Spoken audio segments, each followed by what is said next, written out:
Bom, gente, finalmente chegou o meu Gendermark, que é esse aqui, né, pra saber o sexo do bebê. Bom, veio essa bolinha, mostrando a comparação do menino e da menina. Veio aqui o negocinho do teste.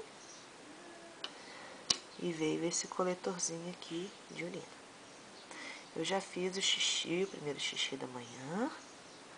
Agora eu vou apertar aqui, olha, apertar aqui para coletar. Pronto, aqui ó, coletou, né? E agora eu vou pingar aqui, nessa partezinha aqui, olha. Tá vendo?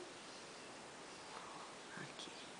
É só apertar que o xixi vai cair nessa bolinha.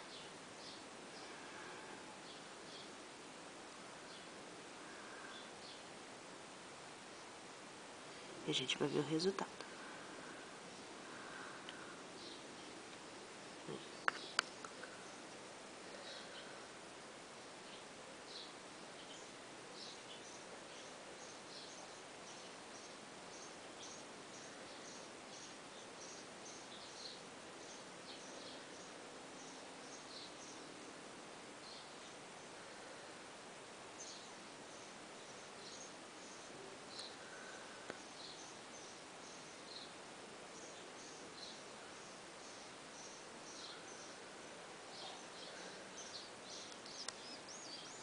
Lembrando, essa corzinha aqui, ó, aqui vai aparecer, se ficar rosa é menino, e se ficar azul é menino. Aqui, ó, pra gente comparar. Ok?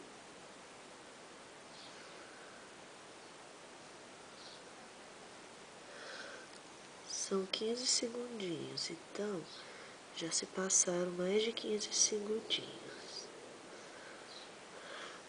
nesse meio tempo. E o resultado eu já sabia, que eu já tinha descoberto no ultrassom, porque a alfândega demorou a liberar esse teste, né? Já que ele veio dos Estados Unidos.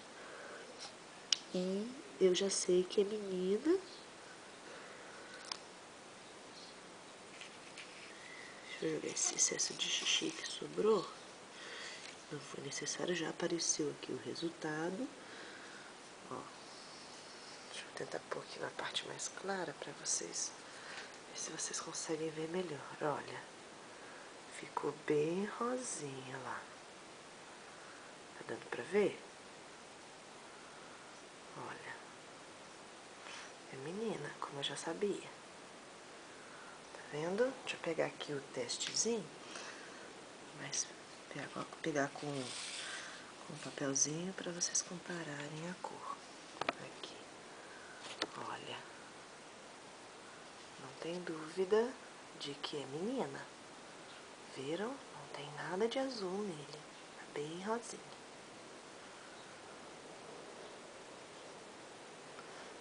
Então é isso, meninas. O teste funciona. Pelo menos funcionou comigo. Ok? Eu já tive a confirmação da outra, da minha Melissa. Um beijão pra todas.